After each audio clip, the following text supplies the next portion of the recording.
Just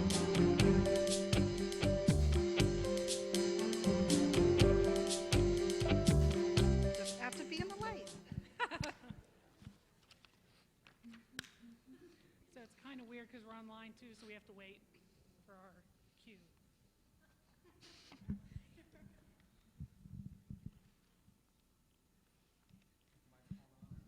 Am I on?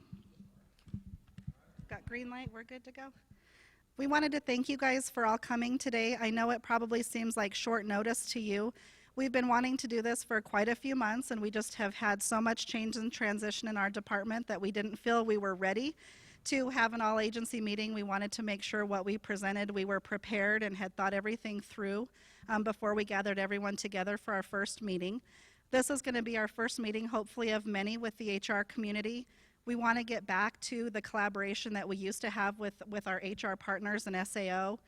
We have gone 5 months now, Lori and I starting the first two doing payroll, and quite honestly, it was a disaster. Lori and I hadn't done it for 5 years, and so there was a lot of learning for her and I to do. And then we transitioned on to staff because we're doing an all-over internal reorg to get more collaboration in our department. We were so siloed for so long that we needed to get back internally where we had multifunction occurring with all of the staff so we could provide better services and not make decisions just respectively for our program. And so that's just a little bit of insight into what we've been working on internally the last couple months. This first meeting, we're just going to talk a little bit about what's changing internally process-wise that will affect you and has affected you the last couple of months. Hopefully give you a little bit of insight into why we made some of those changes, answer any questions that you may have along the way. Then we're going to work collaboratively with SAO, and so they've been very busy, W-2s and some stuff internally in their agency as well. We hope to then have regular meetings with them where we work on processes that affect both agencies, and then our further meetings with the HR community will be working on some of those changes as well. I'm going to turn it over to Tricia, and we'll get going, but thank you guys for coming. Hi, everyone. This might be the first time that some of you have got a chance to meet me. I've been here for about a year. Some of you know me from the AG's office. Some of you just met me being in this role. And one of the things, being in the role for about a year now, a little over a year, I've been able to see what works and really what maybe didn't work, whether we were being collaborative or not. And I think going off what Aaron said is we want it to be a collaborative HR community. So we want to be able to have meetings. We want to be able to explain why we're doing certain things. We want input from you on when we make decisions to change a process or explain why we have to change a process. One of the things that a lot of people probably do know about me is I am kind of a rule follower. So if it's in the rules, we have to work within the rules. Doesn't mean that we are here to say, no, you can't do that. We figure out a way for you to do it within the rules. And if you can't do it in the rules and it is a situation where it needs an exception, then I'm here to do that too. So one of the things that I'd like to talk about a little bit is exceptions coming down with into our office. One of the reasons why I think we need to be on the same page, if, say, your director or the HR manager needs to get something through an exception, and we kind of push back on you a little bit on that. We don't do it because we can. We do it because we want to be on the same page. When you either get called up by the governor's office or the legislature wants to know why your director did something, the next thing they're going to see is that I approved it. Your director and I need to be on the same page when we're in front of them. So if there's a reason for it, I'm all for being behind, going up to the legislature and saying this agency needed to do this and this is why. So that's part of the collaboration that we want to do. So we're not here, I'm not here, certainly, to stop your agency from doing anything. I'm here to try to get behind your agency. So that's one of the things I want to talk about. Aaron talked a little bit about staff and no dedicated payroll anymore. Many of you know Heidi is no longer here. So we have all the ladies up front who are working on payroll for your agencies. That has been a learning curve. I think it's getting a lot better. Hopefully you guys see that too. So we'll be talking mostly about payroll today. We are fully staffed, or Aaron Aaron's team is fully staffed right now. Minus one comp position. Right. And that's out today, isn't it? Today. So I guess that's pretty much what I wanted to talk about. I do want to introduce everybody. Carla Smith is sitting right here. She does the mediation program. She does policy, budget, all kinds of things with me. Matt is over there on the computer. Matt Nagy. Tricia Flores, she's also over there helping with questions online. We do have a new grievance coordinator. I'm not sure, some people do know that we hired somebody. If you'll stand up, Russ. Russell Webb. He's from Labor Standards, and he's our new grievance coordinator. He'll start on February 1st. So we'd like to welcome him to the HRD community. Did I forget anybody? Aaron. You all know Aaron. So I'll turn it back over to Aaron and the group and chime in here and there. Thanks. My staff is all here today as well, minus Marlene Dunn. She's out today. She's our applicant services coordinator. Susie Hoyt will be here talking to you guys about payroll. One of the things we've done with our staff is we each have a functional area where we're a subject matter expert. Susie is working on reclassification lead and the budget process. We have Lori Abeda, a new analyst that we've hired from YDOT. She has come to us with experience in Halogen, NEOGOV, payroll, so she's worked in every area.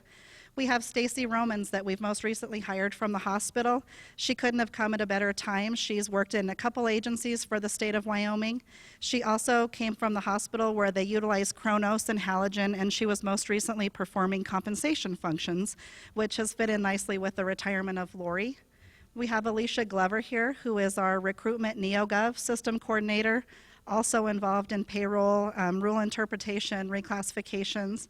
And then we have Brenda Mitchell, who are PMI Halogen coordinator as well. And so you'll hear a little bit from everybody today, just insight into some of the changes coming up with their respective programs and what we're working on for the future. So I'll turn it over to Susie. Also, we are going to do questions. We're going to wait until after each subject to do questions. One of the reasons is because the online community is a little bit behind via the live stream, so we're giving them time to catch up, so that'll help with being able to ask questions at the end of each section, like for example payroll. And I think we'll take a break after the payroll section as well. So I'll hand it over to Susie. Okay. I have to push this button. The green, yeah, it's on. Okay.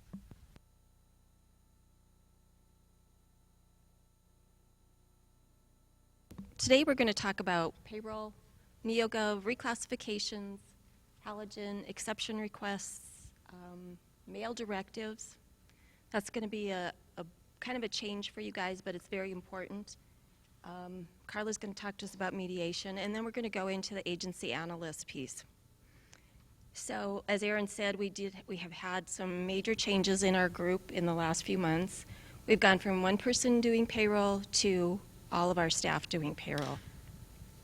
But we want you guys to be assured that we have deep knowledge in payroll. Erin has been with the division for 17 years. She did payroll for 10 years prior to moving on to other things. Alicia and I started at YDOT in payroll. We were part of the implementation for the PeopleSoft, working those interfaces, AMS, and then we moved over to HR. Lori came to us from YDOT, and she has the HR side of the payroll, which was very good for us to have also.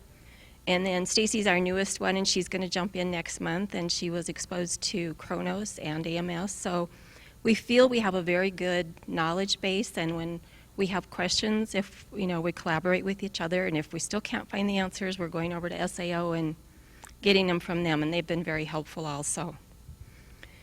So we're going to start this first meeting with the documentation, the processing deadlines, ACA, leave documentation, and probationary end dates.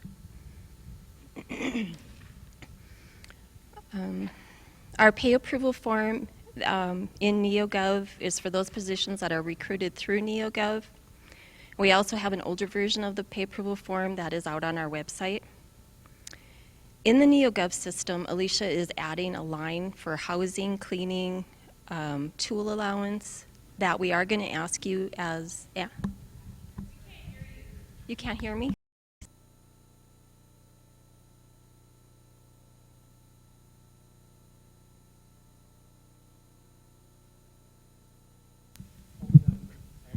So it's green. I was pushing it. Oh. So sorry. Okay. The pay approval form in NEOGOV. Alicia's adding housing, cleaning, and a tool allowance. It's all going to be on one line. Just add that amount in there. That is kind of something new, so we are asking you to fill that piece out. With the dollars that are accounted for in budget, we felt that this was a necessary piece. And so when your budget analyst is signing off on that, we want them to be sure to note that in your budget also. The pay approval form is tied to many things. It's tied to that vacancy report that we have. We used it for other reporting that LSO was questioning us on and asking for reports. But if you are creating that ESMT and you're attaching that pay approval form to that ESMT, be sure that your date on both match. We do go in, if the pay approval form doesn't match the ESMT date, we're going into NEOGOV and we're looking. We need it to match. If it doesn't match, we're going to be sending it back to you guys. Update NEOGOV. We're not necessarily saying that we need the whole pay approval form redone. You know, just be sure you go back into NEOGOV and fix it, because we will check, and we're not going to approve that ESMT until it is fixed.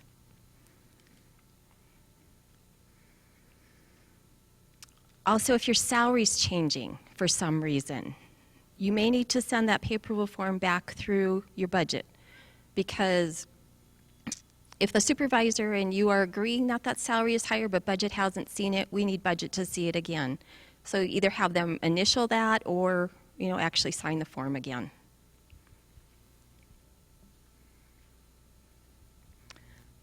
Prior service. With that pay progression that's out on our website, we ask that you use it. If you have prior service that goes prior to 99, which was the conversion date in AMS, you need to request that from A&I HRD Payroll. We will get that sent back out to you as soon as we can.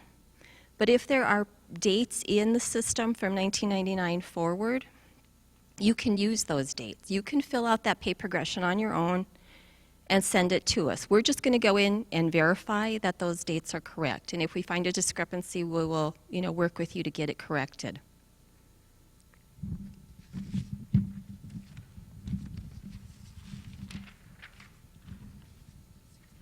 Next one, add-on pay. What? Okay. I think on that one, we were, for service prior to 99, that has to go to A&I HRD administrator. Oh, sorry. I'm saying payroll. It needs to go to the HRD administrator if you have prior service to 99. Tricia Flores in Tricia Bach's office has access to the older system, and she is the one that will be looking that up for us and then sending it on back to you guys. Thank you. Add-on pay. We receive many, many requests for add-on pay for wastewater. Help me out, guys. I can't even remember now. What? Additional duty. There's some that correction uses for various things. But that needs to be approved prior to you guys creating that ESMT. When you're sending it in to us on the ESMT, we have to send it over to Tricia. So we're asking you to send it to Tricia initially, that HRD administrator, and then, no, I'm wrong. Sorry, send it to the HRD payroll. We're going to do some review on these, and then we're going to get it over to Tricia. When you get it back from them, then you can attach it to your ESMT. Sorry if I'm making mistakes, guys. I'm very nervous. Anything else on that? And I think, you know, there's quite a few add-ons that we've had for a really long time, like the, oops, sorry. Like the wastewater certification, the sort and hostage negotiation, those are ones that we know December 31st of every year they expire and then we renew those. It's important that we know which employees and what positions are obtaining those, because what we're seeing is sometimes they're getting missed in the agencies. And Tricia Bach is getting exceptions to go back in some cases months for somebody who has missed an add-on. So we're hoping to catch those as much as we can on the upfront. We do know there's going to be some from Tricia that will have a blanket approval on those, so you're not going to have to send every hostage negotiation one, but initially we just want to make sure that we have all of the add-ons and all of the agencies are on the same page, because what we're finding is there are a lot of agencies who have wastewater.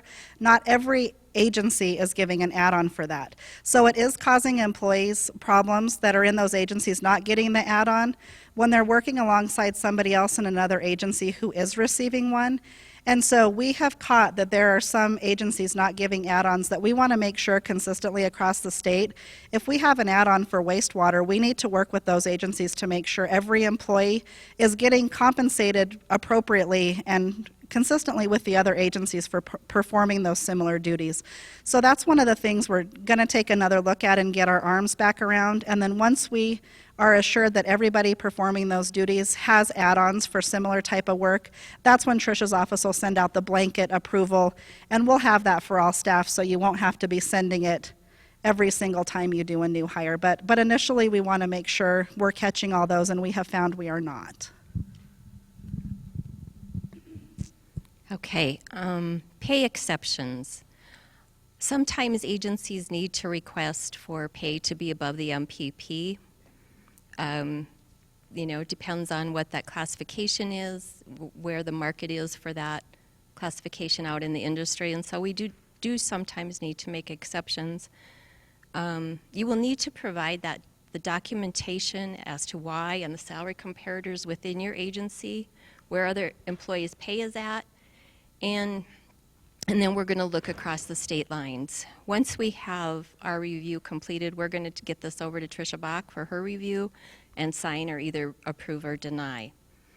And then once you have that back in your hands and then you hire someone, you can go ahead and put that onto your ESMT or do the change, your promotion or whatever it is. On contracts, did I skip something? Okay. On contracts, the A&I administrator needs to review the contract and the PM20 prior to hiring your employee. We have seen many come into her with the employee signature and everything in place, and she has no recourse but to sign it because this employee is already on board. And so the employee signature and date need to be the date of the hire. I know that some agencies don't do that now, but we are going to request that going forward.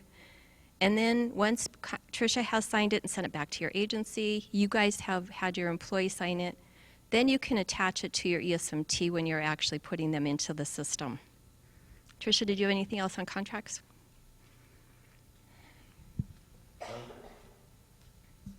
And I know there are some agencies out there that they hire an AWAC. Yes.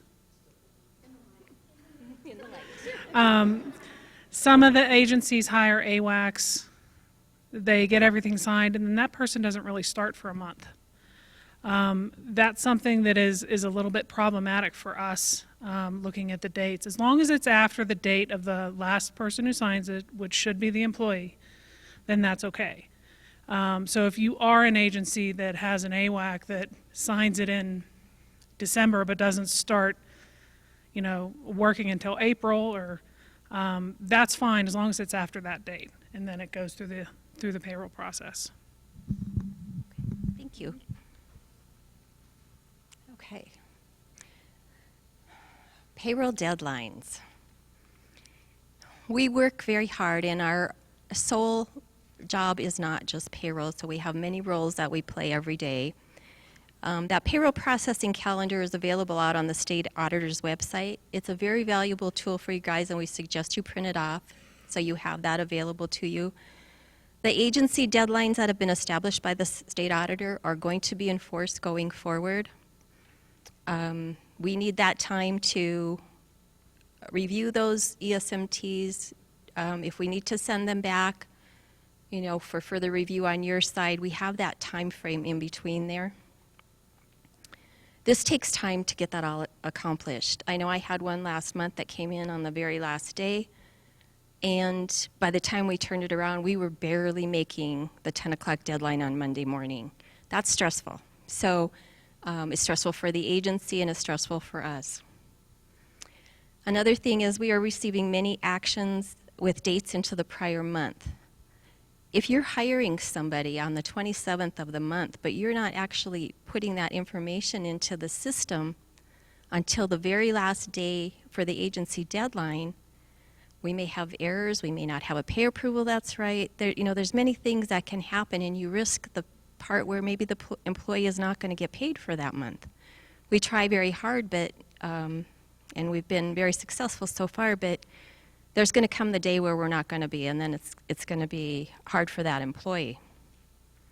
So we're asking that only new hires, rehires, or those that need to be activated from leave or put on leave without pay be submitted after the agency deadline. And we ask that you send us an email to the HRD Payroll so that we know that you're requesting, and there's going to be somebody in our office that can go ahead and approve that when it does come in.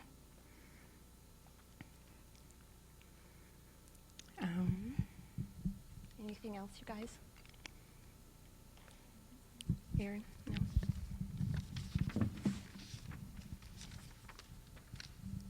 Okay. ACA, Affordable Care Act. This has been kind of a fun one for everybody. When you're creating, Aaron's laughing. When you're creating those ESMTs on a TPO1, you need to put in the ACA non-assessment date. The leave policy should be temps, and the benefit policy should be no bends. The rest of your ESMT is, your normal actions. So once that 90 days has passed, which is the law, you need to offer that temporary employee the health insurance. If that employee declines the insurance, you're flipping that ACA flag, updating the date on the ESMT and the pay parameters, and moving on. It's a pretty simple process. If the employee accepts the insurance, you're going to flip that ACA flag, update the dates, the ESMT, the pay parameters, and then you're going to change that benefit policy to regular. This is going to trigger for group insurance that they are eligible for that insurance. The ACA for permanent employees, these are the easy ones. You're offering that insurance to that employee when you're doing your onboarding. You're flipping the flag immediately, which satisfies the reporting requirement on our side and on SAO's side, and just moving on. There are additional rules when you're doing a rehire, so please refer to your ACA handout that I think the state auditor sent out when this first was implemented. And if you still have questions, please call us. If your analyst cannot figure it out, we collaborate very much, because those are kind of tricky, and we want to be sure that we're doing it correctly.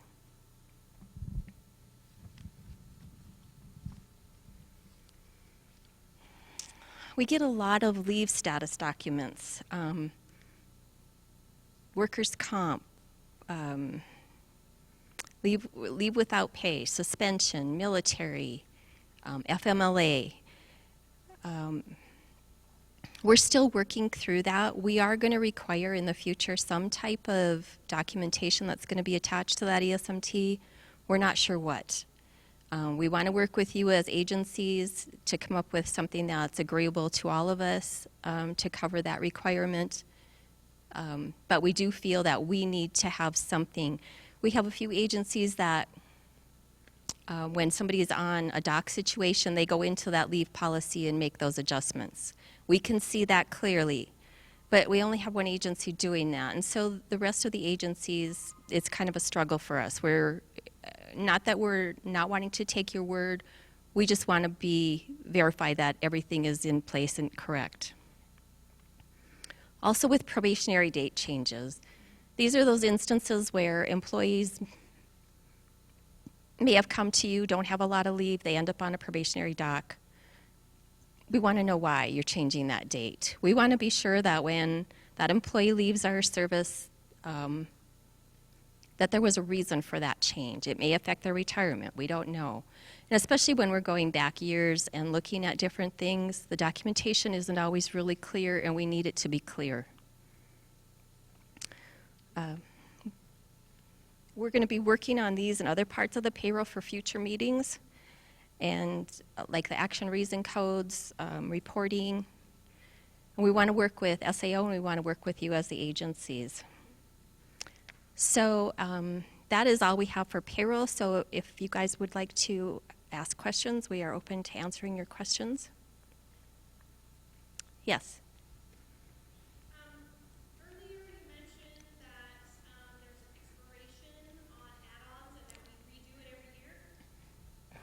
And I think that was changed to where we didn't have to do the December 31st date. We just put in the 99999 date.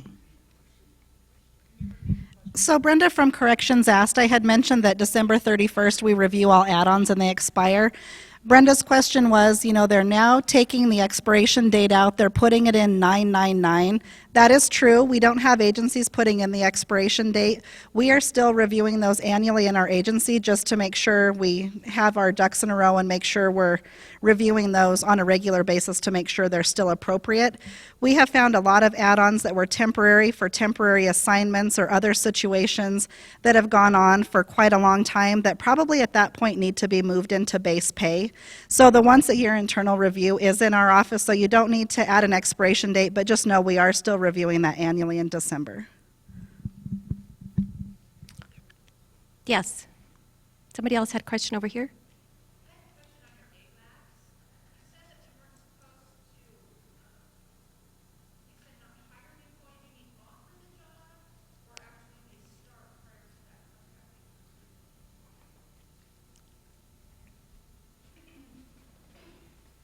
Repeat the question. I think I got the question. You asked whether there was some confusion on whether you're not supposed to offer the job before and that's not the case. What we want to do is make sure, here's the problem. You send down an AWAC contract, the new employee who's going to start next week has signed everything, and all of a sudden somebody doesn't realize that it's over MPP, it doesn't work. It's very difficult for me to come back to the agency and say, you can't hire at this rate because you've already told them what the rate was. So that's what we're trying to get adjusted. So it doesn't mean you can't offer the job, but if you have AWACs that are going to be an exception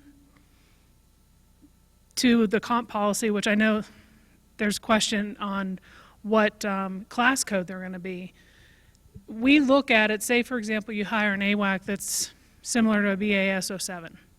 We look at that information when we get the AWAC contract, and we may come back to you and say this is over the amount that you would pay somebody who is a permanent employee, so we would reject it. We don't want to have that happen to an employee that you've already offered the job and the amount of money to. So every agency does it differently. They may have an AWAC contract ready to go and they just haven't picked anybody yet. That's generally how it probably should go. If you know you're going to have an AWAC, you get the contract all figured out, and then you put the person in it and offer them after the AWAC contract is done.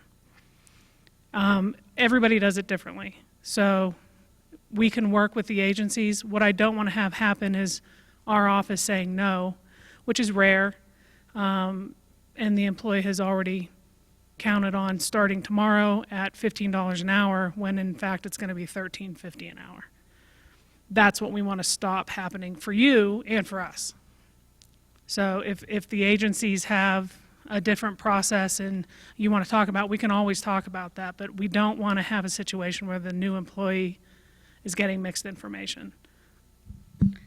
I think another concern that's come to our attention most recently, we've had quite a few of these the past couple of months, is agencies for whatever reason may have an onboarding class that's coming through where they're onboarding multiple employees, and so they have the AWAC contract come in early. We have had employees sitting through 5-hour new employee orientations before their start date or the date the contract officially kicked in, and now they're coming to our office concerned and complaining because they didn't get paid for 5 hours of work. And so that's another situation we just want to urge you guys to pay careful attention to that. You know, an AWAC employee is going to come in and sign a contract, that's fine, they're here and out within a few minutes. But if you plan on, for whatever reason, the timing of your training classes or new employee orientation, and you plan on having them attend, that's considered work, especially if it's a 5-hour onboarding or new employee orientation before their official start date. And that's another one of the concerns that's been brought to our attention. Go ahead, Mike. So, Tricia, were you saying, can we submit an AWAC contract without a name? Like, if I know I'm hiring an investment analyst this summer at $20 an hour, can I submit that? Generally what happens is there's a name. You've interviewed, you want this person. For example, say Tricia was an AWAC. I wouldn't tell her what that rate was until I got it approved through the process. So that's generally how it goes. Most of these are not a problem. It's the problem when all of a sudden you have a BAS 07 making $75 an hour. That's not going to be approved. So that's an extreme example, but that's what we want to stop, and it has happened in the past. It's probably happened a half a dozen times where we've had AWAC contracts. It was more in the beginning of last year. AWAC contracts come through, and the class code that it's comparable to, and it's over the max of what a regular state employee would pay. And I know there was an argument in the past saying, well, they don't get insurance, they don't get leave. Well, they do now. And so we're looking at that pretty closely because we're trying to look at the AWACs and say they're comparable to a full-time state employee. And that's what we're trying to do. And if it's way outside of the average, if it's over MPP, some of them are over max, those are the ones that are going to be sent back, and we don't want the new AWAC employee to be disappointed that what you told them is not going to happen. So if you have situations where you have an employee who's not going to start for a month, that kind of thing, we need to talk about it, and all you need to do is shoot me an email and we can talk about it. There's always a way to get it done. I want to make one little comment about military orders and talk to your AGs, your personnel attorneys. You do not, a person going on military leave can give you their orders. You cannot demand their orders. So I just want to make sure that that's clear, and you can talk to your AG and make sure we're on the same page. So sometimes in the orders, there's classified information, they're not going to give it to you. Sometimes they just don't want to give it to you. Most military orders I'm going out on military leave, here you go. That's fine. Make sure you talk to your AG before you're demanding military orders. That's my only. Go ahead.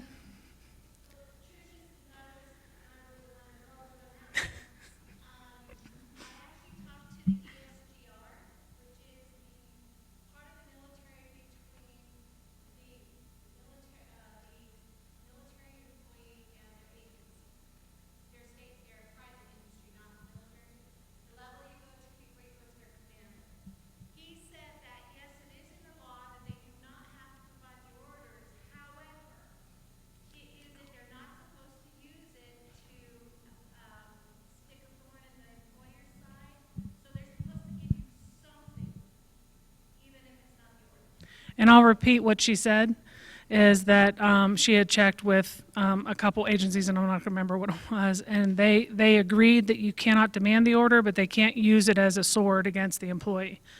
That's true. You can also call.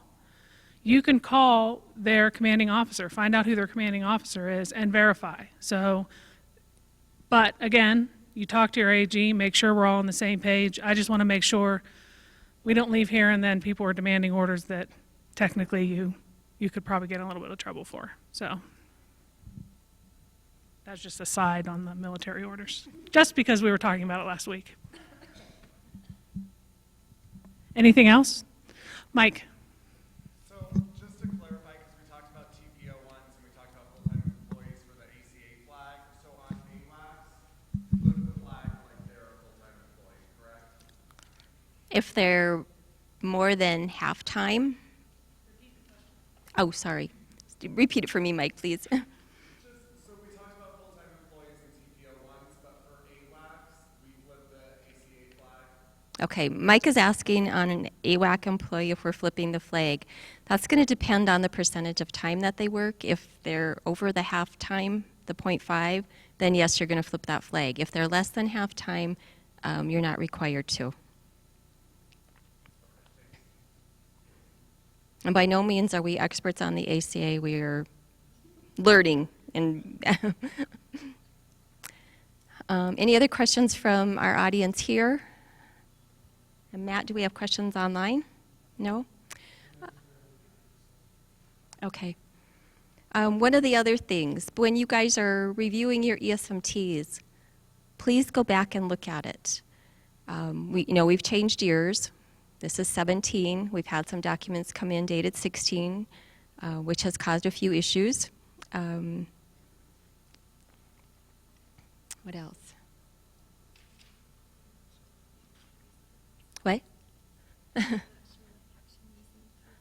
Oh, if you're unsure about your action reason code, call us or send us an email. We'll try to help you out with that. And we did have one that we did make a recommendation, and we did change, and that agency is currently using that one. And those action reason codes, those are all tied into reporting when we start processing reports, and they're kind of important. So we do want to be consistent in what we're using. Anybody else? Okay, I think we're just going to take a really quick break, regroup a little bit, and then we'll come back and we're going to start in with NEOGOV.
All right, folks, let's start to gather.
Okay, can you guys hear me? Can you hear me? What? Okay. My name is Matt Nagy. As was mentioned earlier, I've been asked to talk about a little project I've been working on lately. It involves you guys because I might be hitting you guys up for topics. I've started doing a little video blog called the Subject Matter Minute. Nothing's been posted yet. I got a couple done, but what it is about is little micro learning for all state employees on, from processes or benefits, things that you don't know about. And I'd go into it a little bit, but I'm going to show you the first one, which kind of explains why I decided to do it. Okay, so I'm going to embarrass myself here and play the first one that I've done. And be easy on me. Let me make sure I'm going out. Yes, okay, great. Oh, actually, I'm not. Oh. Now, was I okay, though? Okay. All right. So it's called the Subject Matter Minute because I'm hitting up all the subject matter experts across the state for content. Let's see if this works.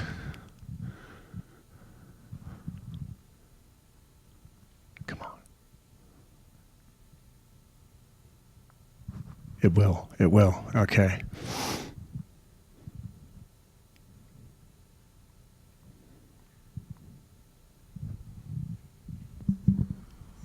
It's going to be a little hinky on the audio, but. Related to state of Wyoming employment. This information is for you and me, the state employee. From hidden benefits to systems and processes, we'll make your job easier by giving you the lowdown, the how-to, and hopefully entertain you a bit along the way. And now, today's Subject Matter Minute.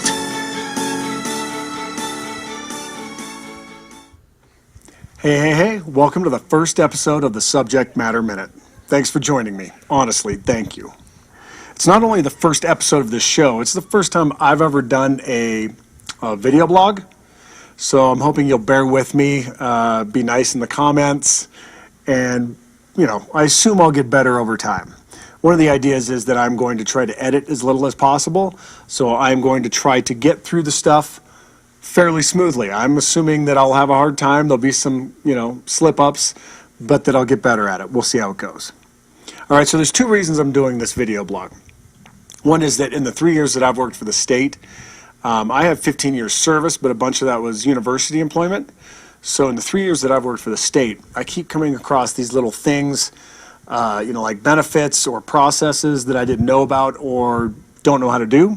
And I got to assume that if I don't know about it, other people don't as well.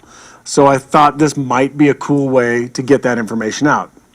The second reason is this is a lot like presenting or public speaking, and so I took it upon myself as a challenge to improve myself in those areas.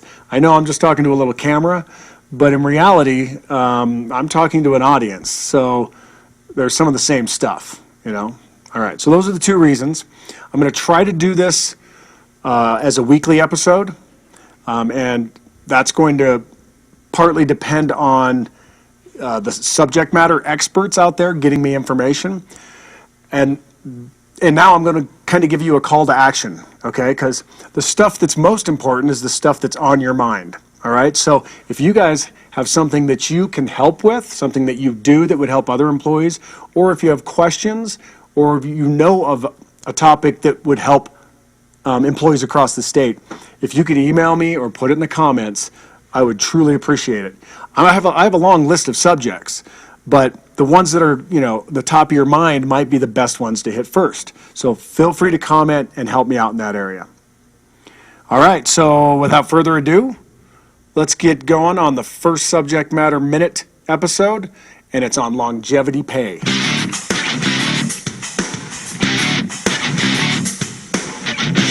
All right, so longevity pay. What is it and who gets it?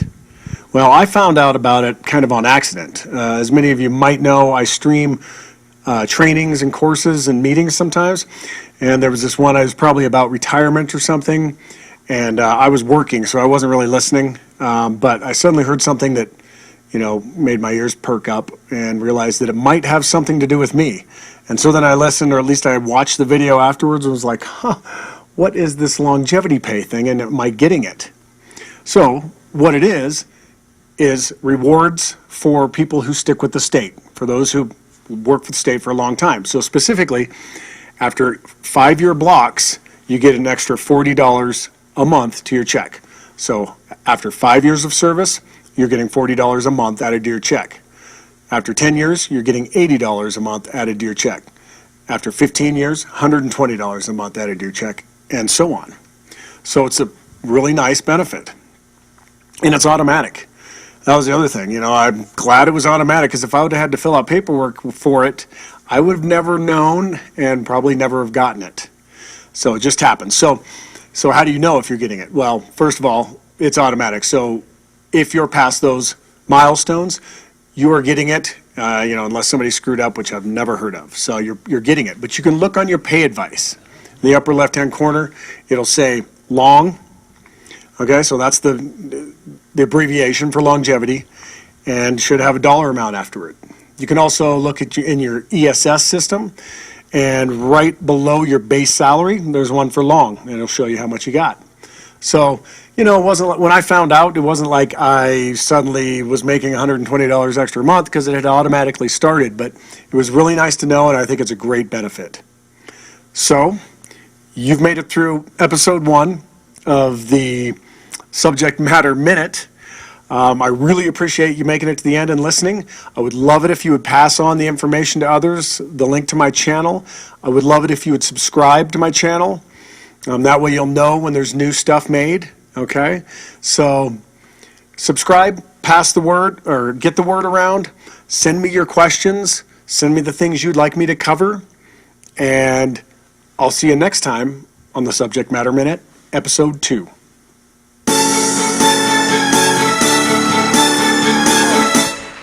Oh, well, thank you. Didn't expect that.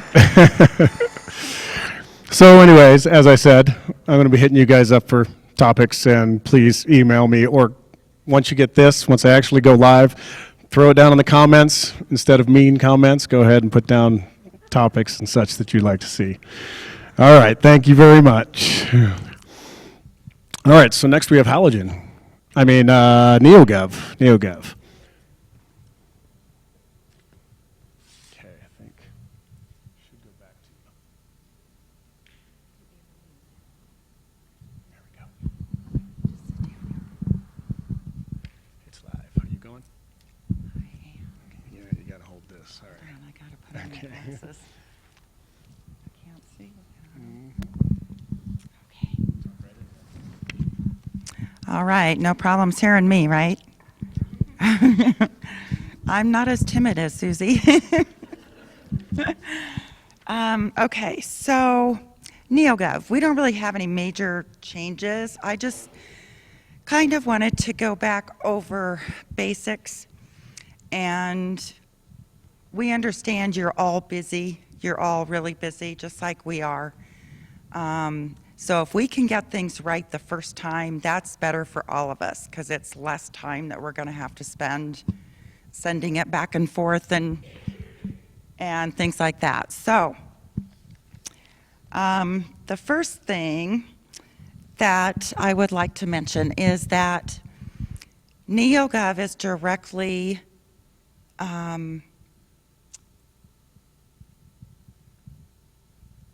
we use that information more than maybe you all know, because just recently with the legislature in session, we provide vacancy reports, and that affects every single agency. They're making decisions about your agency based on these reports. And we all know that the Payroll is a month behind, and we have to give them up-to-date information. So what I can, or we can pull out of NEOGOV, it's important that that stuff is up to date. And it's important that we complete the processes clear through closing out that requisition, saying it's filled or canceled or whatever. But we need that to be done so that we can do the best for your agency. And we do try to collaborate with your agency for some of that information. You know, you received a spreadsheet this year. But then things happen like, okay, in 2 hours, we need an update.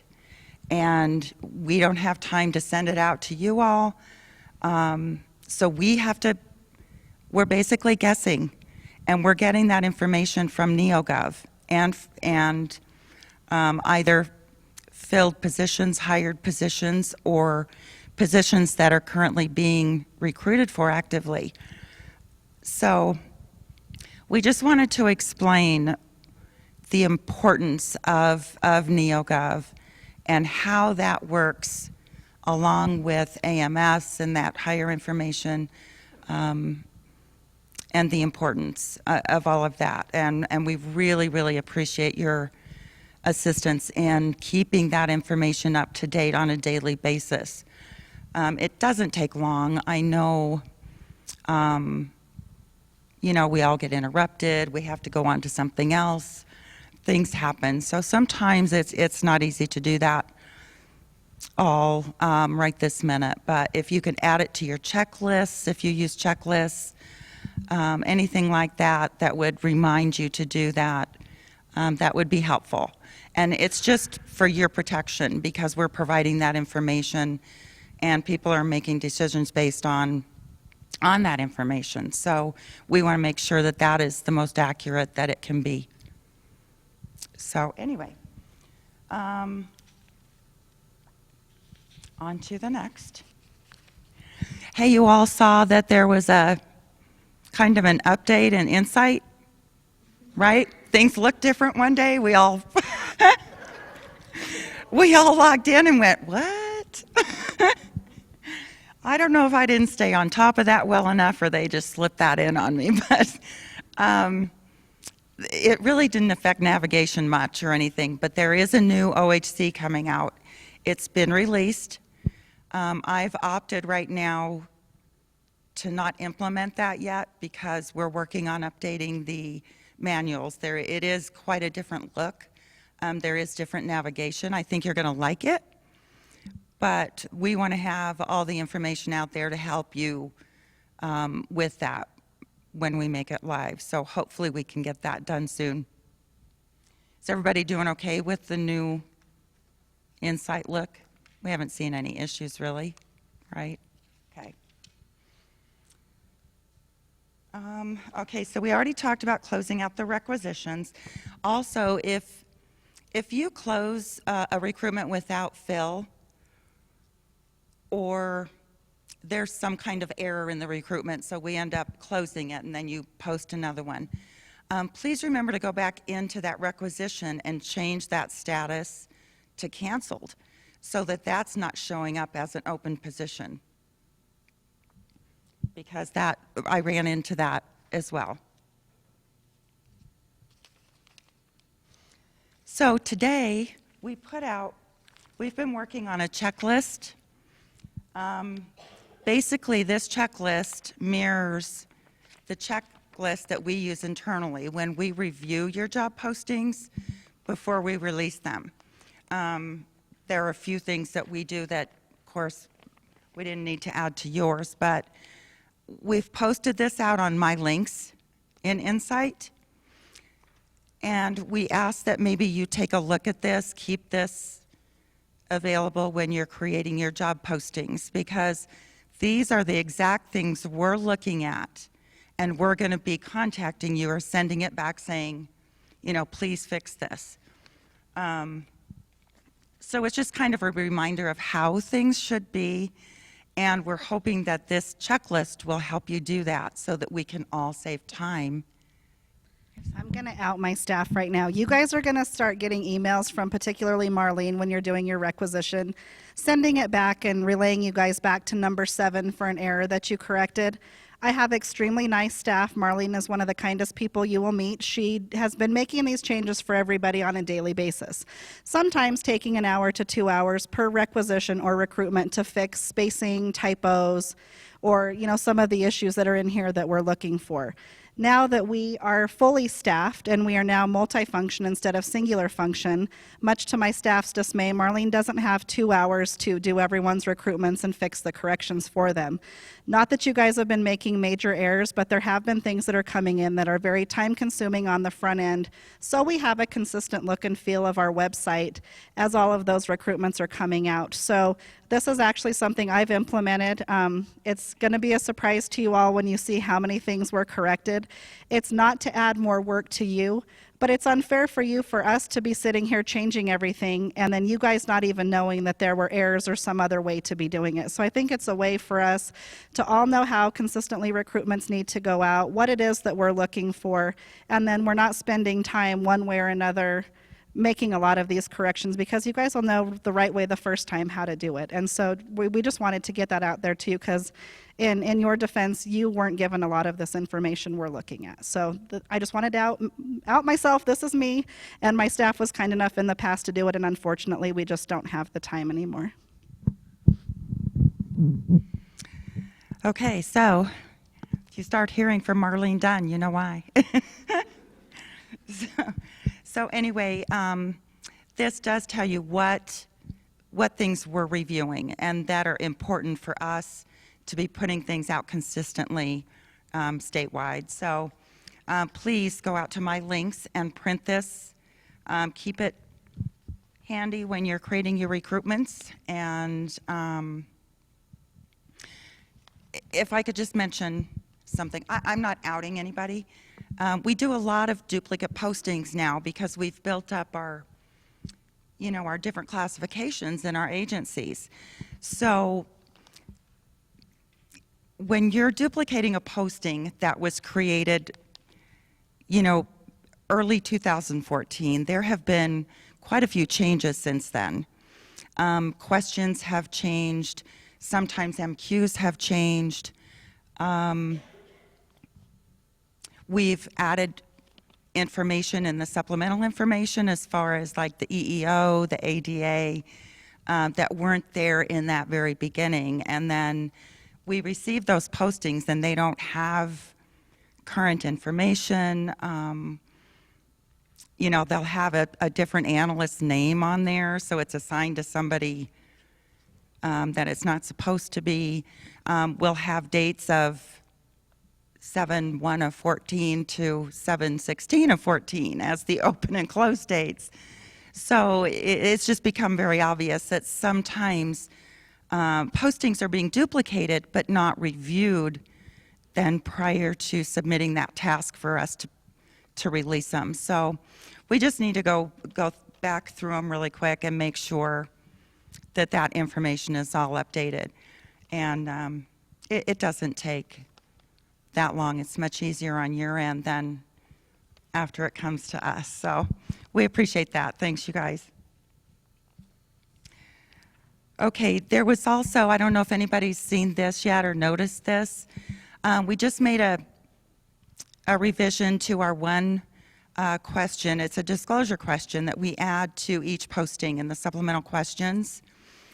It's the incomplete application. We're just notifying applicants that if they do not submit a complete application, they cannot be considered or will not be considered for employment.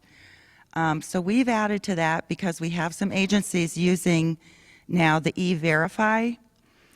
and apparently that needs to be disclosed to all applicants. So we have added that information to that question that we know is added to every posting before it's released. So if, I know one agency is putting a link in the notes section, and that's still okay, we're going to leave that, because it's really nice. It's got a hyperlink that takes the people, the prospective applicant, straight to that website that gives them information, explains their rights and responsibilities, where I couldn't add that link on the supplemental questions. So if you have that in there, we will leave it in the notes section. And then if at some time it's updated to where we can put that link in the actual supplemental question, then we can take another look at that. But we thought at least that covers all the agencies who are using that, so that disclosure is made. So we've done that. That's already out there, and we've been using that for a couple of days. But that's also another thing, that when you're duplicating postings, we're going to have to remember our list keeps growing. We have to remember to make sure that we put that updated question in there, remove the old one and put in that updated one. So the only other thing that I wanted to mention is we did make just a couple minor revisions to the state recruitment policy. We've posted the checklist out on my links, as well as the revised recruitment policy. If you look at page 7 under time limits, it's E. And basically it's just saying that A&I HRD recruitment staff has a maximum of 48 hours to get the job postings out. We typically try to get those out as quickly as we can, and we will continue to do that. But with the new reorganization and the new tasks that we've taken on, we've kind of realized that we've spoiled everybody over the last few years, and so your expectation is that, and we will continue to try to meet your expectations, but we want you to be a little bit patient with us as well, and understanding if we're not getting those out as quickly as we were. The only other is under NEOGOV procedures on page 8, and it's B.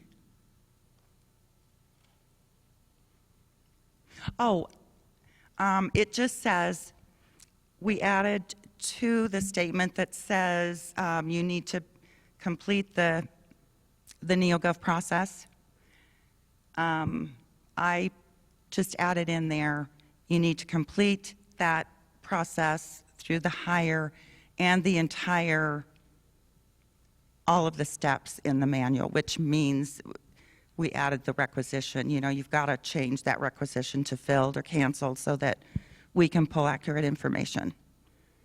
Okay, so those were the only 2 revisions, and they're minor, so if you have any questions. Does anybody have questions on any of the NEOGOV?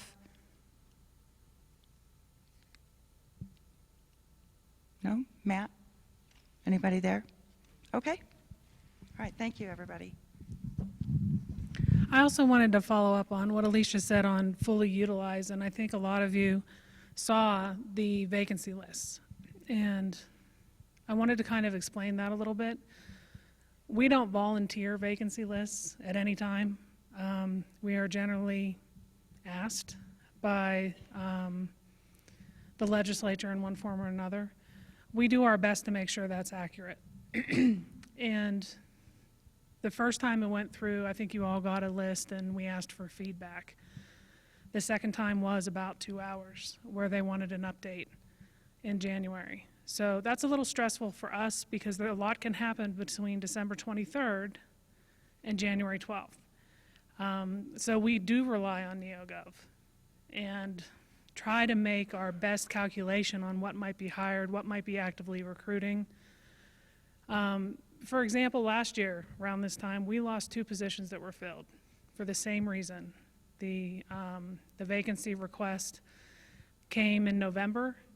They didn't act upon it until January, and 2 positions we had were filled, and they cut them. So we don't want that to happen. I know there's a couple on the list that happened this year as well, and those can be explained a little better because they hired the day after the vacancy went out. Or there was a 2016 date instead of 2017, and we missed it. So using NEOGOV, which it sounds like it's just recruitment, you know, it's not a big deal if we don't close it out. It's becoming a big deal. So we want to make sure you guys are covered. If you're giving us a vacancy list and we don't have time to double check, or if they're asking, sorry, for a vacancy list, and we don't have time to come out to you and check it, we want to make sure that we're as close to 100% accurate as we can be. We can't do that if you guys aren't finishing the process. So that's one of the reasons why we want to make sure that you know how important it is to finish that process. Not just this time of year. These requests can come all year long, and I don't doubt that there's going to be another one coming up. So we really need you to focus on that specifically right now through March, but we would like you to do it throughout the year. Yeah, Mike? So if we have a requisition for a position that's not authorized until 7/1, you're pulling it from NEOGOV, but is there a way to pull it from Payroll? Because wouldn't it show that it's authorized in Payroll 7/1? Like if I do a recruitment now for a position that's effective 7/1, and then the legislature says, what vacancies do you have? If you pull it from NEOGOV and you see my recruitment, but that position's not even authorized till 7/1. It wouldn't be in the pale, I'm sorry. He's asking about authorized positions, for example, for July 7/1/2017. That wouldn't even show up as a vacant position as far as I know, and Aaron can double check me on that. We're looking at both, so we're running reports out of the payroll system and we're comparing it with what we have in NEOGOV. The only time we used the NEOGOV this time is to check that time period between when when payroll goes down. So the payroll is really like December 23rd. That's kind of the cut from the December payroll. That's what you see. So it's that 10-day period that you don't really have any information on. So what happens is we have to go into NEOGOV to see if we can kind of recreate what's going on, and we have 2 hours to do it before they want it. So that's the tricky part. When it comes from a pail, it's a lot easier. So, but when they never ask on the day the pails run, so it's always, they always want it through today. So, any other questions on that? Okay, I think we're on reclasses. Is that you, Susie? Okay, we're going to talk a little bit about reclassification. The reclassification process changed a little bit back in 2015 when the zero-based budget was implemented. So agencies should be submitting that reclassification to that agency services email, and we're going to give you a list at the end of our presentation today. So when you're submitting that reclass, you're going to need to submit that request form and include the budget information along with the completion of the agency use only. This information, including the dollar amounts that you're going to be using, or if you're defunding a position, whatever. This, when we get that in, those 2 pages get sent over to state budget to whoever the state analyst that is assigned to your agency. They are reviewing those. Sometimes it comes back instantly, they're fine, we're working with federal funding, general funding, other funding. The general fund ones, they're screaming with a fine-tooth comb. So be sure that you have all the information. They even may come back to your agency and ask questions. We cannot move forward with a reclassification until that budget analyst has come and sent us an email back that said, this is ready to be reviewed. They are not authorizing that the dollar amounts that you're requesting are, that's what you can pay or anything. They're just saying that it's been reviewed and there's nothing that seems out of place in it. So along with that, agency services request, we want an updated JCQ and an organizational chart. And if there's an incumbent in the position, we want a updated application. So as agency HR, when you're submitting those JCQs, you should be reviewing those to be sure that those JCQs are relevant and that they're probably at the level that you're requesting prior to it coming to us. So once we get the piece back from the state budget, only then is that assigned, entered into our database and assigned to an analyst. We are going to incorporate Lori and maybe Stacy into some of our reclassifications going forward. And down the road, they will be assigned their own classifications. But right now, it's Alicia, Susie, and Brenda, and Aaron on occasion. And, you know, it's a big load, and especially when we have to go out to the agencies and do desk interviews. And we like to do that. We like to come to your agencies, you know, see your facilities, and work with that employee, hear what they do. It's important to hear what they do. So, once we come back from those desk reviews, or if it's a vacant position, we, the analyst is going to review it. Then we're going to sit down with everyone and collaboratively go through this and be sure that we're coming up with the right classification. So it's not just one person reviewing this JCQ and saying this is what it is. We work collaboratively.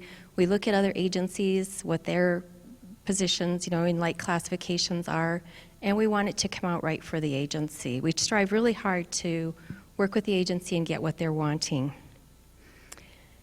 Previously, we've been turning these around very quickly, just like Halogen, just like Payroll.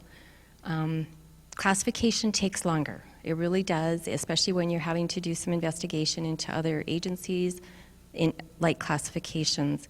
So our policy does tell us that we have up to 90 days, and we're there. We're kind of at that point on a lot of them right now.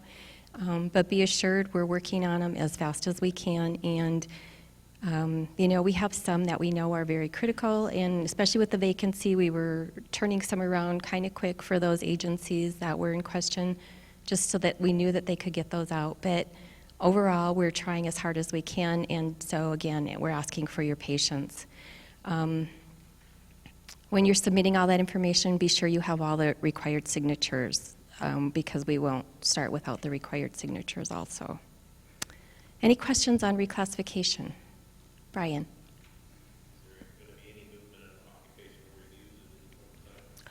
At this time, occupational reviews are still on hold as far as I know.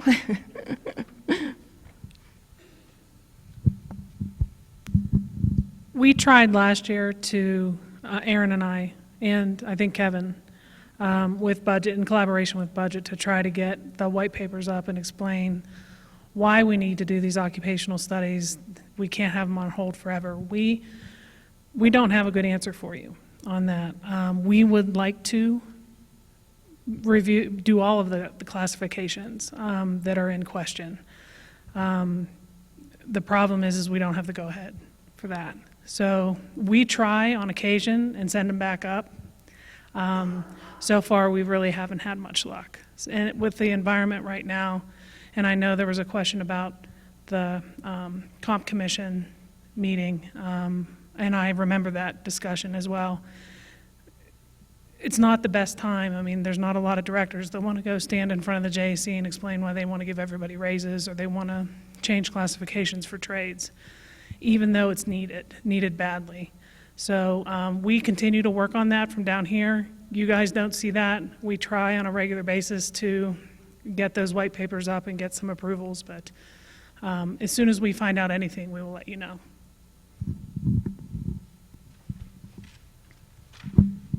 Did somebody else have a question? I missed one here earlier. I don't know what it's in relation to. Okay. Said, I thought we do not enter an assessment date on rehire for an employee with less than 13-week break because the previous assignment was considered the assessment period. Is this still the rule? Yes. All right. Yes. Erin's shaking her head yes. I don't have the paperwork, so I'm going to say yes. Yes. Okay, I think I don't have anything else on reclassification. I think Brenda's up next with Halogen.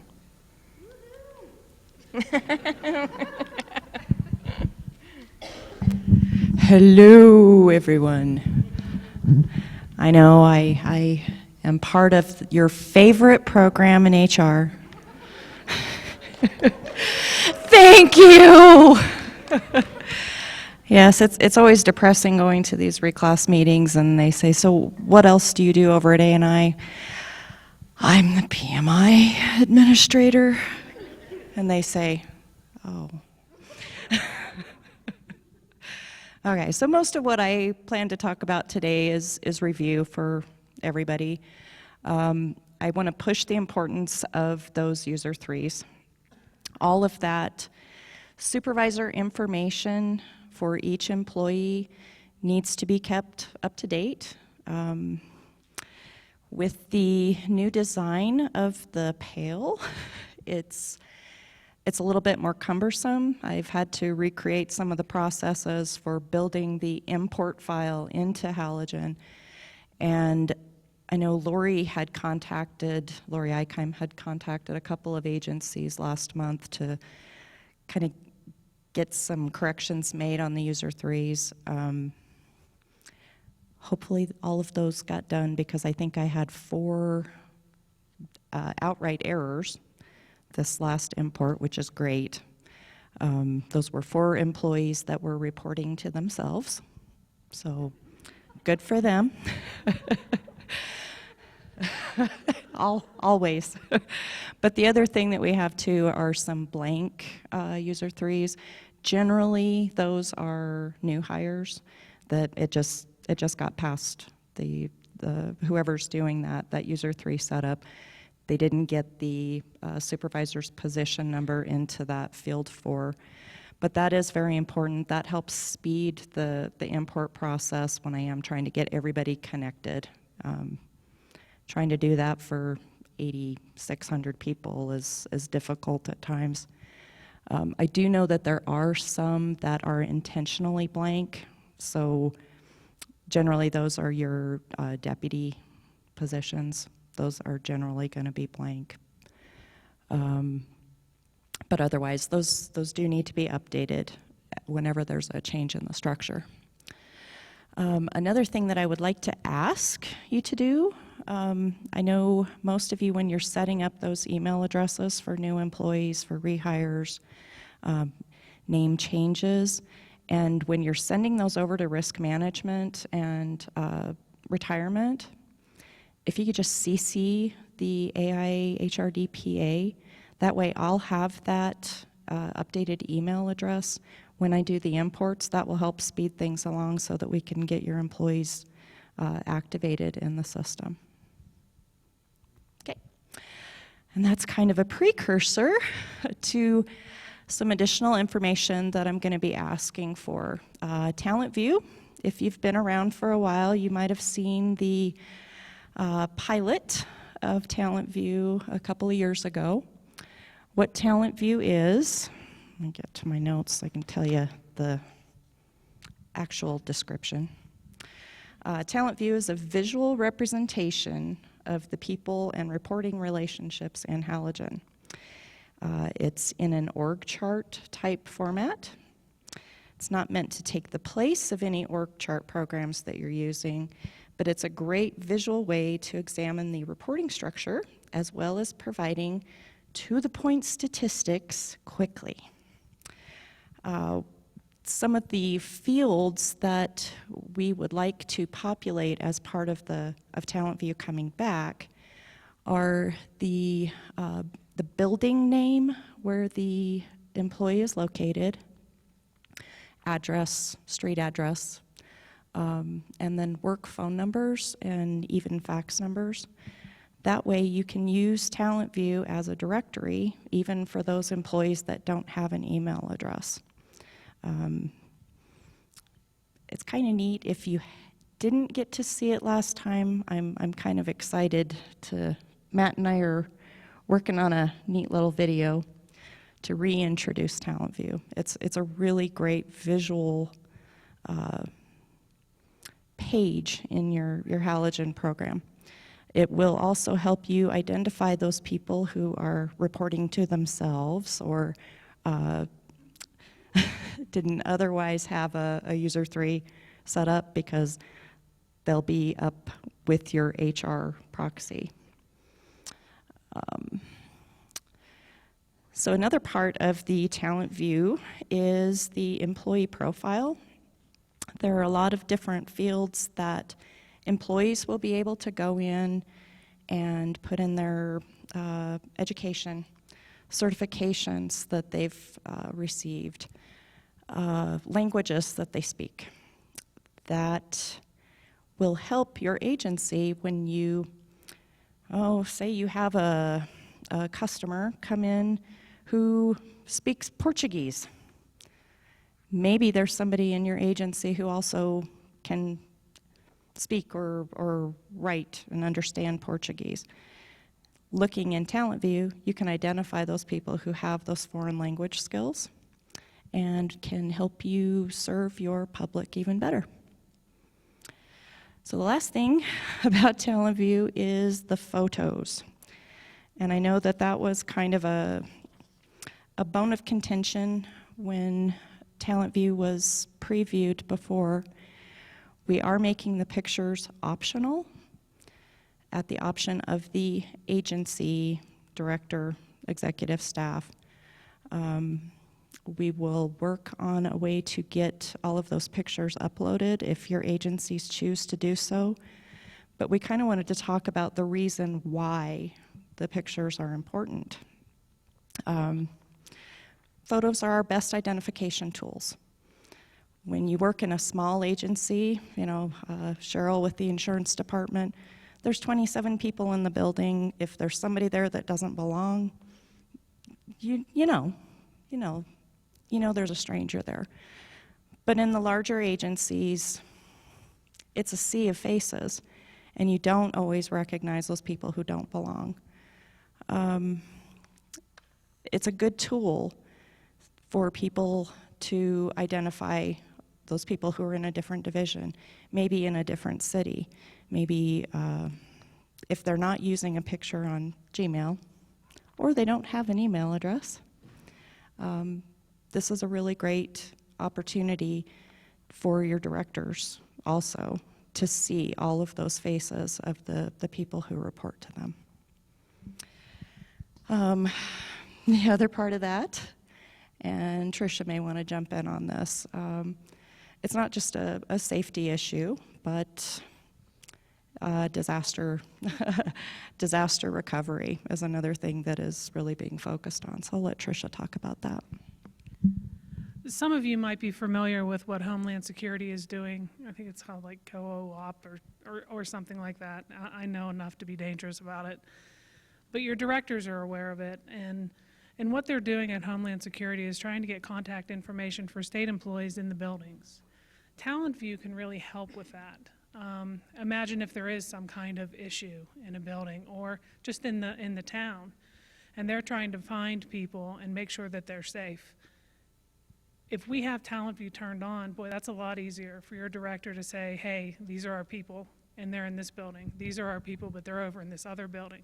So that's another reason Homeland Security, our risk management here is very much interested in Talent View so that they do have that information. So it's not just a matter of, your pictures on there to see who you report to. That is an important part of it, as Brenda talked about, but there is that secondary part that the governor's office, which is Homeland Security, is very interested in. So I know some people don't like their pictures out there. This is a private system. It's not like we're putting your picture out on Google, like some of you have. I have my picture on Google. I really don't care. But so when employees get a little bit, when they want to question it, especially if your director mandates it, that's an area that they can maybe understand that that's being used for something else, and it's an important issue. If something happens in a building, we want to know who's in there. Homeland Security wants to know who's in there, who should be in there, and who shouldn't. So that's my little speech on disaster recovery. Thank you. Yes, disaster recovery. So, and I know a lot of agencies are also using their health and safety committees. This is something that could be used in those health and safety committees as well. So, enough with all the doom and gloom. Here comes a really fun part.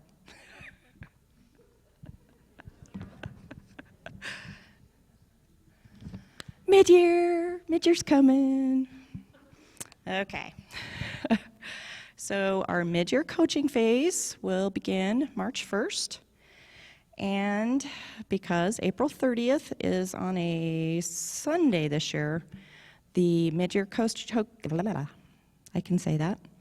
midyear coaching phase will end Monday, May 1st. I know there's often some questions about the due dates that come up in Halogen. The due date is still going to be April 30th, but the system itself won't close that process down until 10 p.m. on May 1st. Again, February is going to be kind of a weird month because according to the payroll schedule, I probably won't have access to the import information until February 27th. That makes a really short time for me to get the system updated with that February import. So I will be offering, again, and this is kind of becoming a regular thing, a pre-process change spreadsheet to update any of your reporting relationships in your agency for anything that wasn't entered before payroll went down this month. Remind your employees about the website change.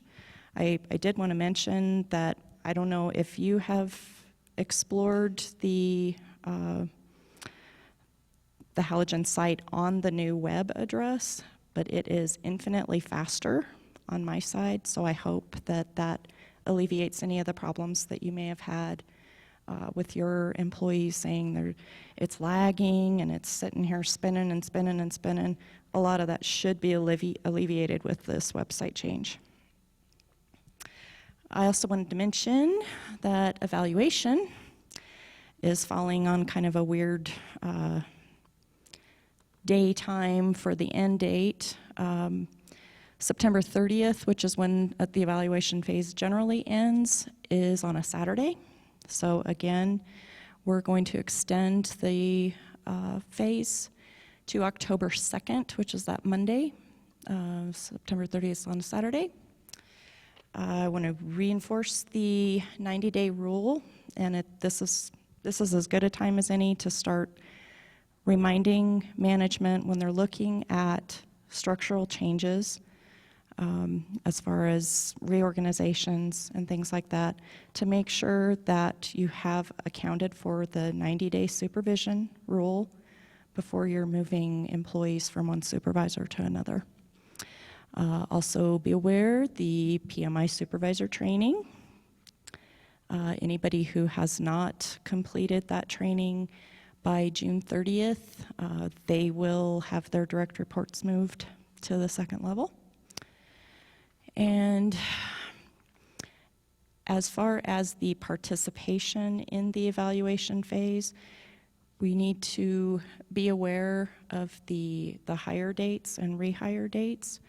Remember that anyone who is hired on or after July 1 does not come into the evaluation phase because they won't have had 90 days on the job or in a supervisory capacity before the end of the phase. Even with the October 2nd end date, we still need to make sure that that 90-day supervision is taken care of. So I think that was it. I was trying to bring it back to something payroll related, but I just can't do it. Did anybody have any questions about?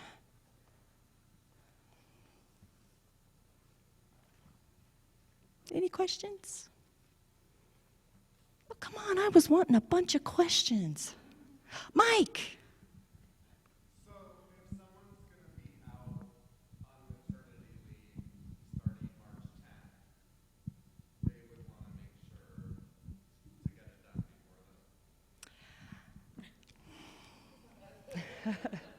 So the question is, if a person is going to be going out on maternity leave on March 10th, which would be into the mid-year coaching phase, they would want to get their coaching done prior to that time.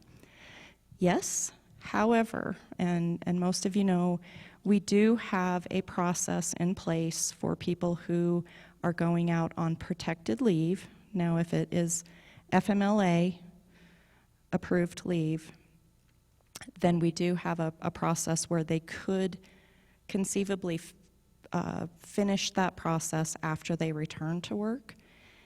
If it is possible to get it done before they go out, when it's a scheduled kind of thing, and babies don't follow schedule, I know that, but if it can be done before they leave, that's the best part. But otherwise, we do have a process in place if they need to finish it when they return.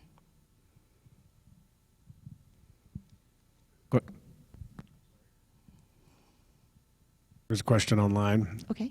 How quick will we be able to get the list of changes to you? Okay, probably the question, I guess everybody heard that one. The pre-phase spreadsheet probably is what they're referring to. So anything that didn't get put into payroll before payroll went down in this week, whenever that was. It all runs together after a while. I will be sending that out probably mid-February and asking for that to be returned by the 24th, 25th. It literally takes a couple of days to populate the processes, so getting all those changes in beforehand, and if I have that all done and I can get the payroll file for the import, it's all about timing, but it does take a couple of days to process that.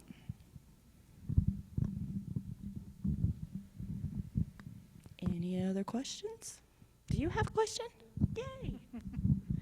Actually, I don't have a question. I have just a comment. I know a lot of people and a lot of employers are like, why are we doing this? There's no money.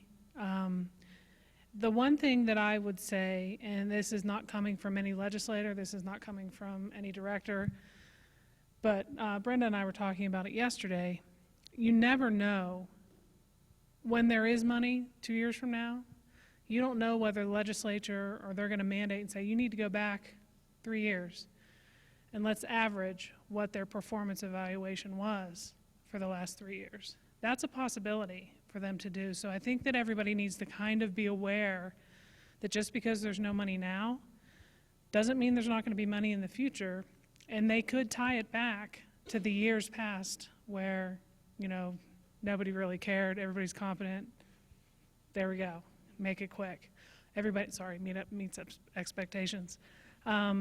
So it is important to continue beyond all the other reasons we always tell you why, and you guys all know, preaching to the choir to a lot of you. Employee evaluations are important, but for the employees that say, there's no money, I don't care, they need to sometimes be reminded that they could be looking at the legislature being smart enough to say, go back to the 3 years and average them. And that's not something that's out of line, so I just wanted to kind of make that comment. Hello, we got, this is Donna Radford, Oh, Donna. who asked the question before, and then she added, our facility has to have their PMIs done in 1 month.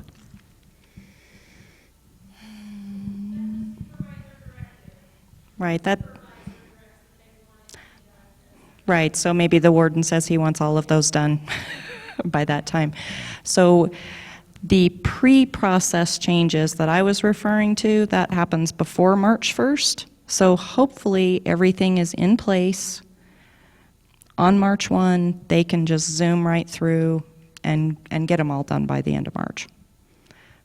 But I always do change spreadsheets fairly early in the process. So shouldn't be an issue if your agency has set an earlier deadline, which is a great idea, by the way. Yes.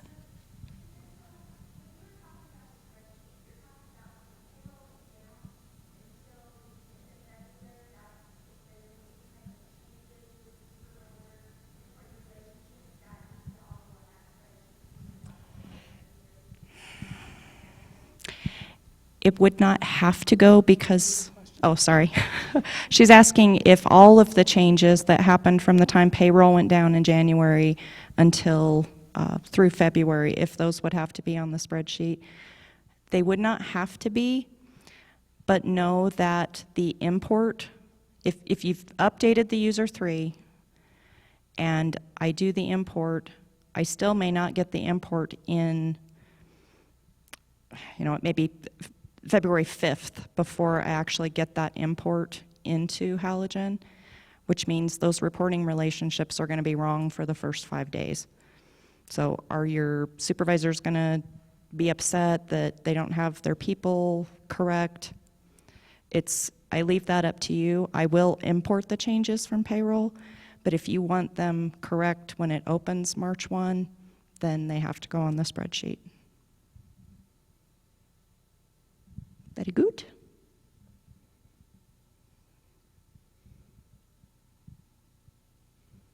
Okay, all right. So next is Miss Carla Smith, who's going to talk to us about mediation. Thank you, Brenda. Yes, I'm here to talk to you about mediation. And I know you've received a lot of information today, and so I'm going to keep this real short and simple so I don't overload you.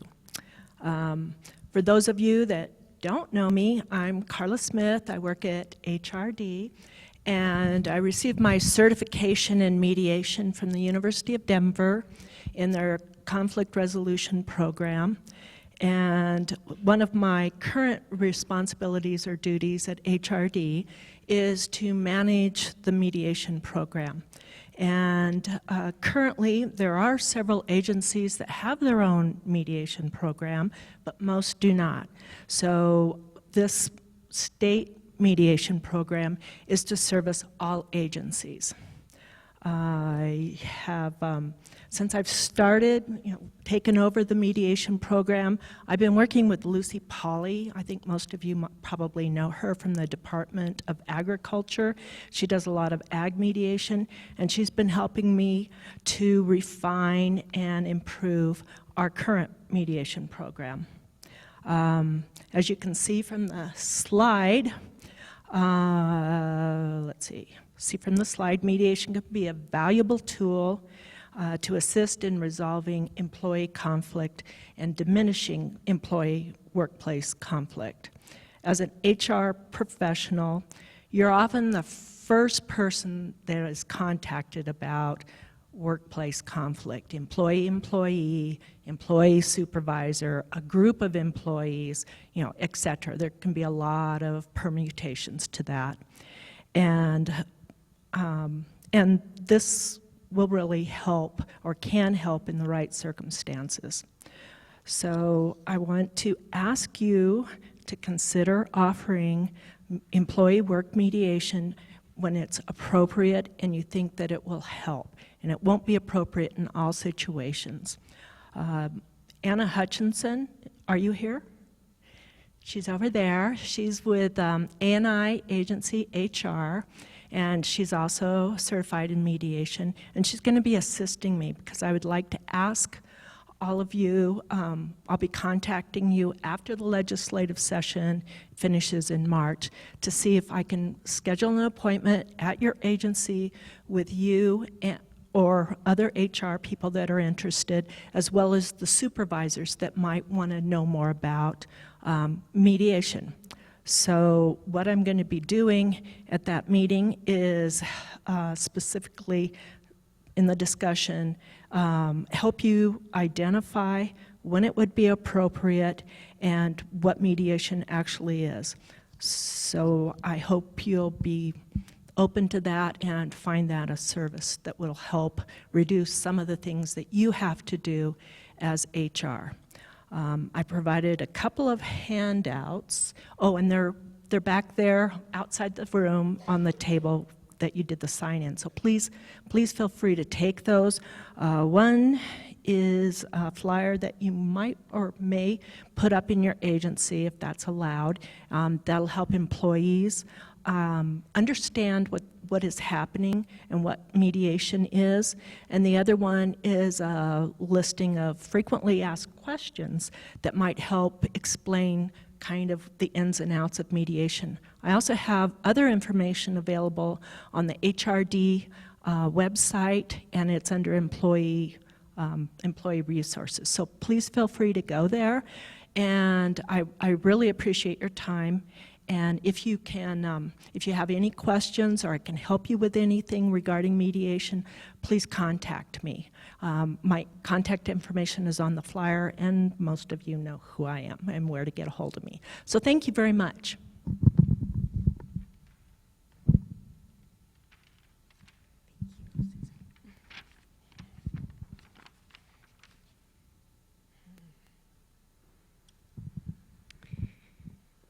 These are our email directives that we were talking about earlier. We have the A&I HRD administrator, which is Tricia Bach's office, and these are the things that we are wanting you to send directly to her, those hiring exceptions, and any service requests that are prior to 1999. Reclassifications, it's the A&I HRD agency services one. Most of you are familiar with that one. The A&I HRD PA, which is the PMI Halogen, please send your requests there. If you are needing information or if you're needing something from Brenda, that's where she's at most of her day. Same with the A&I HRD Payroll. Anything payroll related, please send it to Payroll. Those P-org changes, double fill requests, transfers, pay exceptions, additional pay requests, assistance with your payroll questions. This is where we live when we are processing payroll. A&I HRD ST recruitment, that is our NEOGOV website, and you guys all know that one, and we work very good in that one. And then the SAO payroll help desk, which is the state auditor's office. So if you have questions that need to go to the state auditor's office, like those pseudo ESMTs, please send those there. We're going to ask you to put your agency number and in the payroll email, say reject ESMT. If in a minute, Aaron is going to explain about the agency analyst. So when we're going into that agency payroll email, we're all working in there. There's 4 or 5 of us working in there on a daily basis. If we see your agency number come up, we know that that belongs to me or belongs to Alicia. You know, so we're not even going to look at it because that's the person who works that side, and so they're going to take care of it quicker than we ever could. Please, please, please use these emails. If you send something to our personal emails, we may not even look at that till the end of the day, and so we may miss something important, and we don't want to do that. You know, we start working in payroll, and we don't want to be distracted because we don't want it to be wrong, and so we're just going back and forth between that ESMT or document in AMS and the payroll email. And so, you know, we may not get to our personal emails till later on. So if you have any questions on that? Okay. Yes?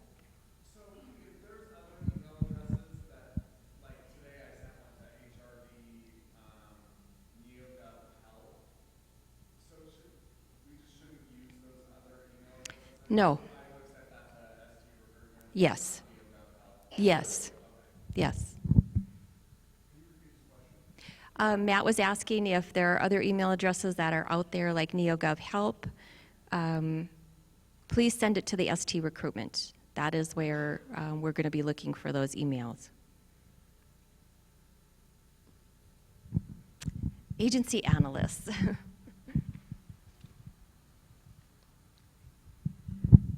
So as you can see, for the past 5 months, we've been trying to reorganize our structure, going from silos and single function to multifunction. We're working in 4 or 5 different systems a day, as well as responding to 4 or 5 different emails. It gets extremely confusing. For those of you who've been on the ride with me the last 17, 18 years, Class and Comp and A&I, we've organized ourselves differently, trying out different ways to see what works. So when I first started at A&I, we had agency HR analysts who were assigned to everything. They did your payroll approval, they did your reclassifications, they did rule interpretation, they reviewed your policies. That worked well for your agency. There was no consistency across agencies. I was doing reclasses for fiscal in YDOT. Lori Eikheim was doing them in corrections. There was no consistency between what we were doing. Then we came over to agency services, and we went to strictly organized by occupational group. The Hay classification was clean. We had consistency across the agencies as far as reclassifications. There was no consistency with anything else. So we have most recently, going to go into effect today. I have assigned, analysts are assigned as a lead subject matter expert in an occupational family. So they will be responsible for all fiscal reclasses across the state. But they may be an analyst for just a few agencies. So you guys will see in the presentation what analyst is assigned to your agency. They'll be your final level payroll approver. They'll review your policies to make sure they're in line with state policy. Any questions that you need for that analyst will go directly to that analyst. But if you're working a reclass, that analyst will be involved in every reclass. They will also come to all the meetings with the subject matter expert for whatever family you're looking at. So you will have a team of 2 designated for your agency. And we're hoping that way to have consistency across agencies for policy as well as the classification. So we're going to kind of mold together 2 of the processes we've tried to work under the last 17 years I've been here. So we'll see how this goes. I think one of the things we're also looking at is with the silos, we were strictly approving payroll for what, reviewing specific fields that might have been important for the workforce report. Well, now we're realizing it's bigger than the workforce report. It's vacancy reporting, which we then need to work with Alicia. It's working with agencies because they're doing succession planning, and we need to look at it from a different perspective. So we're not looking at the data anymore from one siloed perspective. We're making sure every data in every system we could pull and pretty much come up with the same thing. And so that's just our overall philosophy and approach that we're trying to accomplish with this.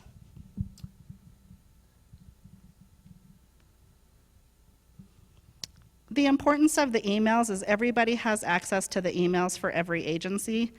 If you can't get a hold of your analyst and your reclassification analyst or somebody is not available, you can call any one of us. We're taking good detailed notes that if Susie's been working with your agency and she goes out for whatever reason for an unexpected amount of time, I can get in there, follow her notes, and pick up where she left off. So hopefully that cross-collaboration will help as well.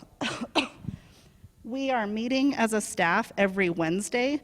So when you're sending in exception requests at the beginning of the week, we hope to work those as a team every Wednesday morning. And then you should get an immediate response from us back to continue working things.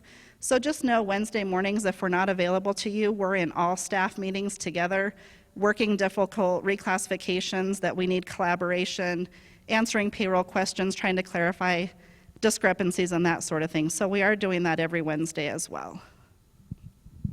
Anything else? Does anybody have any questions? Brenda? They do, yes. Yep. She asked if grievances and discipline goes to Russ now. His first official working day will be February 3rd. So, and Tricia, or second. First, okay, February 1st. Sometime soon. So yeah. And that's all I have, unless Tricia has anything else. There is a grievance in a email. It's not up there, but I think Russ will probably be catching up for, and that's kind of what I want to talk about at the end here.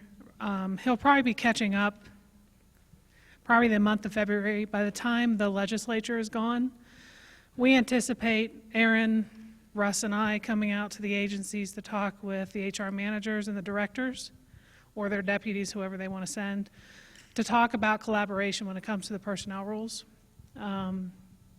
Since I've been here, I've seen some issues with the personnel rules and a couple chapters that I think might need to be reopened, but we want to get feedback from the agencies on maybe what you think needs to be reopened. Doesn't mean we're going to open them all up. Hopefully we don't open them all up, but we want to sit down and talk with you and see what works and what doesn't. There was a big change with the grievance and appeals. Some people like that, some people don't. It's obvious. So it's going to take Russ a little while to catch up on personnel rules. As most of you know, we lost Kate Selby this year. And so having that knowledge go, along with Lori, who retired as well. Lori did the personnel rules and interpretation. So it's going to be a steep learning curve for Russ. But hopefully with us together working and with the agencies, we can all kind of get up to speed, get the personnel rules the way we want them. We may not know some of the areas that your director or the HR manager, there's some bone in there that you want this out of the rules or you want something in the rules. We need to know about it. Doesn't mean that every chapter is going to get open, but at least we have the dialogue. And we want to work with you to make sure that these rules work for the agency and the director. I can't think of anything else really. But we're going to wait until the legislature leave because I don't think any of us really have time right now to start talking about personnel rules. So that's coming up in March. So you'll probably get something from either Russ or from me to start scheduling meetings. And if you have any other questions, now's the time. And I think Brenda has a comment.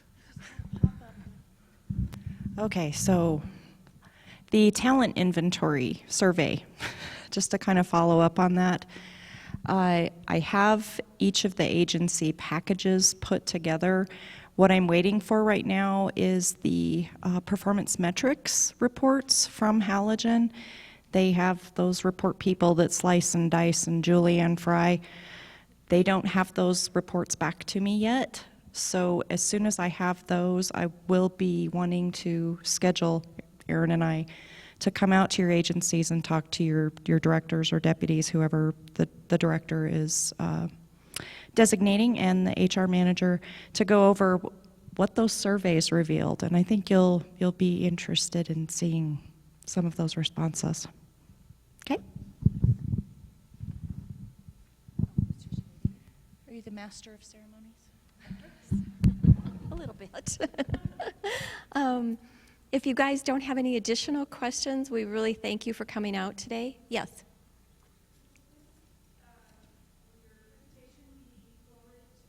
Matt is going to put this out on, or how are we doing this?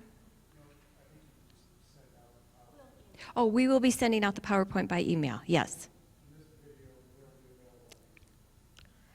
And our video will be available on YouTube, I guess. Okay, any other questions? If you have a question that you want to talk directly to us, we are here to answer your questions, so please come on up and we're happy to visit with you guys and meet you, and thank you so much for coming today.